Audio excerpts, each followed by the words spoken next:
আসসালামু আলাইকুম শিক্ষার্থী বন্ধুরা, তোমরা কেমন আছো? আশা করি ভালো আছো। তো আজকে তোমাদের গণিত বইয়ের নবম অধ্যায় দশমিক ভগ্নাংশ নিয়ে আলোচনা করব ইনশাআল্লাহ।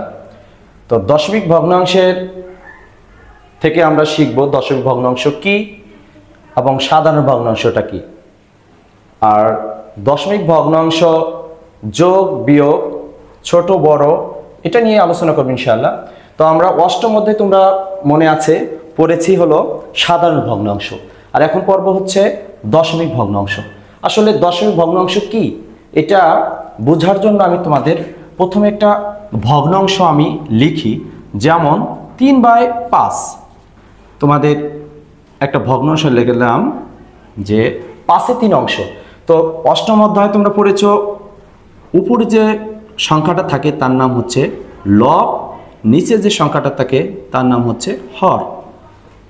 তো এভাবে যখন আমরা লিখব তখন যখন আমরা কোনো সংখ্যাকে লব এবং হর আকারে প্রকাশ করব তখন তাকে বলবো সাধারণ ভগ্নাংশ। কি বলবো? এটা হচ্ছে সাধারণ ভগ্নাংশ। এটা এইভাবে প্রকাশ না করে যদি আমি প্রকাশ করি যেমন 2.7, তার মানে এটা হচ্ছে দশমিক ভগ্নাংশ।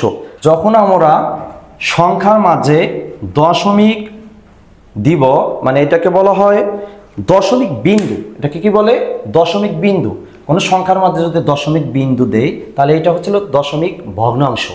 যেমন উদাহরণস্বরূপ আমি তোমাদের বোঝাচ্ছি, একটা আমি মগ আঁকলাম, মনে করো এটা মগ, আসলে ছবিটা সুন্দর করে হচ্ছে না, তারপরে তোমাদের বোঝানোর জন্য করছি।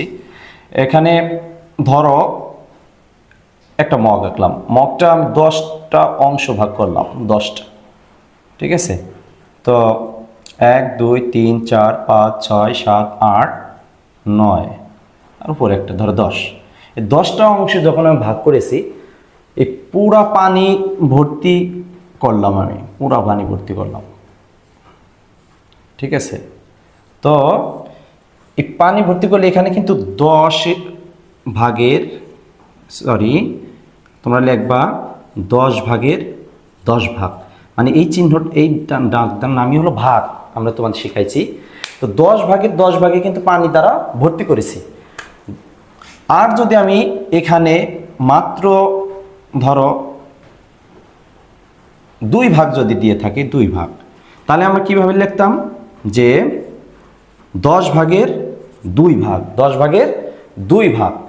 তো যদি এটা আমরা যদি বলে রাখতাম যে 1 লিটারের একটা পাত্র, তাহলে আমরা লিখতাম 10 ভাগের 2 লিটার। এটা কিন্তু এইভাবে লিখতাম, লিটার। এই যে আমরা ভগ্নাংশ আকারের মানে লব এবং হর আকারে প্রকাশ করেছি, তার মানে এটা হলো সাধারণ ভগ্নাংশ আকারে প্রকাশ করছি। এটার নাম হলো সাধারণ ভগ্নাংশ, সাধারণ ভগ্নাংশ। আর আমি যদি এই ভগ্নাংশটাকে দশমিক ভগ্নাংশে প্রকাশ করতাম তাহলে দেখো তুমি কি করবা, এই 10কে 10 দ্বারা ভাগ করবা হলো 2কে।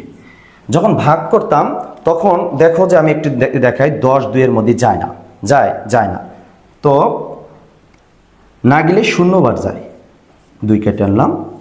তো 10 এখন দেখো 2-এর মধ্যে আর যায় কিনা, তাও যায় না, তাহলে হলো একটা দশমিক। দশমিকের জন্য কিন্তু আমরা একটা 0 নিতে পারি।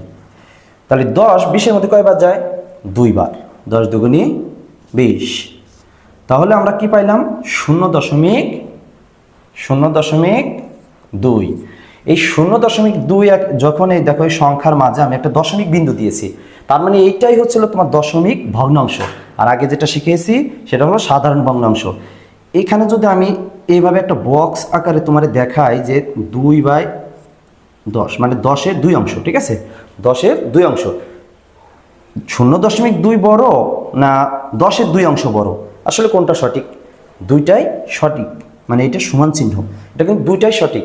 কারণ এটা আমি দেখাইছি তোমাকে হলো সাধারণ ভগ্নাংশে, এটা দেখাইছি দশমিক ভগ্নাংশে। তো আমাদের মূল আলোচনা বিষয় আজকে দশমিক ভগ্নাংশ। তো দশমিক ভগ্নাংশের তোমাদের এই অধ্যায়ে আলোচনা আছে, যোগ আছে, বিয়োগ আছে, ছোট এবং বড়। ছোট বড় নির্ণয় করার জন্য বলেছে। তো দেখো তোমাদের বইয়ের পৃষ্ঠা নাম্বার হচ্ছে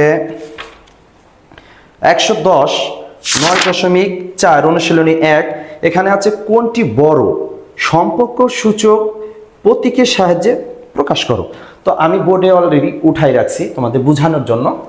তো কোনটি বড় প্রশ্ন করছে, কিন্তু কোনটি বড়, আবার প্রশ্ন করছে সম্পর্ক সূচক প্রতীকের সাহায্যে প্রকাশ করতে বলছে। তা আমার কোনটা বড় আগে বের করতে হয়। আমি একটা দেখো একটা প্রশ্ন উঠাইছি যে 0.4 একটা বক্স দিয়েছি 0.7, আসলে 0.4 বড় না 0.7 বড়, প্রথমে আমার বের করতে হচ্ছে।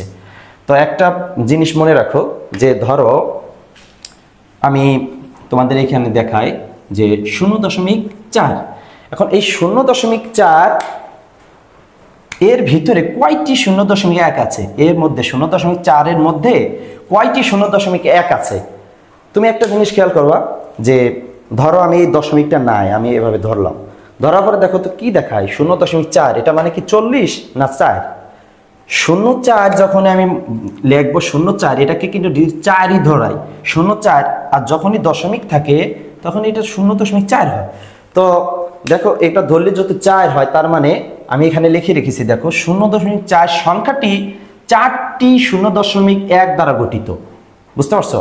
মানে 0.4 সংখ্যাটি 4টি, এ দেখো ধরলে 4 হয়, তো 4টি 1 দ্বারা গঠিত।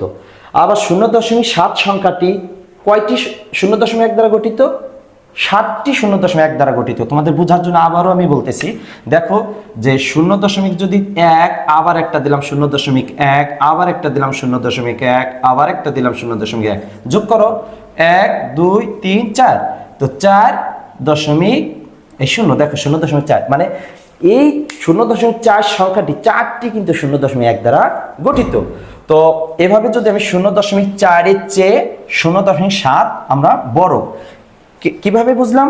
0.4 সংখ্যাটি 4টি 0.1 দ্বারা গঠিত, 0.7 সংখ্যাটি 7টি 0.1 দ্বারা গঠিত। এখানে দেখো 4 বড় না 7 বড়? অবশ্যই 7 বড়। তাহলে আমরা বলতে পারি যে 0.4 এর থেকে 0.7 বড়। তো প্রশ্ন অনুসারে আমরা কোনটি বড় আমরা নির্ণয় করে ফেলছি। এখন সূচক চিহ্নের মাধ্যমে সম্পর্ক, যে সূচক তোমাদের শিখাইছি কোনটি বড় কোনটি ছোট চিহ্ন, সমান চিহ্ন, এই প্রতীকের সাহায্যে তোমাদের আমি শিখিয়েছি, ঠিক না? তো এই প্রতীকগুলো ব্যবহার করে তুমি বোঝাবা যে কোনটি বড় কোনটি ছোট। তাহলে সুতরাং তুমি লিখতে পারো যে 0.4 থেকে 0.7 বড়। তো এভাবেই তোমরা শিখবা, বাসায় প্র্যাকটিস করবে ইনশাআল্লাহ। দেখো যে এখানে 1 নম্বর প্রশ্নের অনেকগুলো প্রশ্ন আছে, তোমরা এটা বাসায় আলোচনা করবা এবং নিজে প্র্যাকটিস করবা। আর পরবর্তী ক্লাস ইনশাআল্লাহ যোগ এবং তোমাদের বিয়োগ নিয়ে আসবো। যতটুকু শিখিয়েছি এর আলোকে তুমি বাসায় বারবার প্র্যাকটিস করো, ইনশাআল্লাহ শিখে যাবা। আর যোগ এবং বিয়োগ সম্পর্কে পরবর্তী ক্লাসে নিয়ে আসবে ইনশাআল্লাহ। ভালো থাকো, আসসালামু আলাইকুম।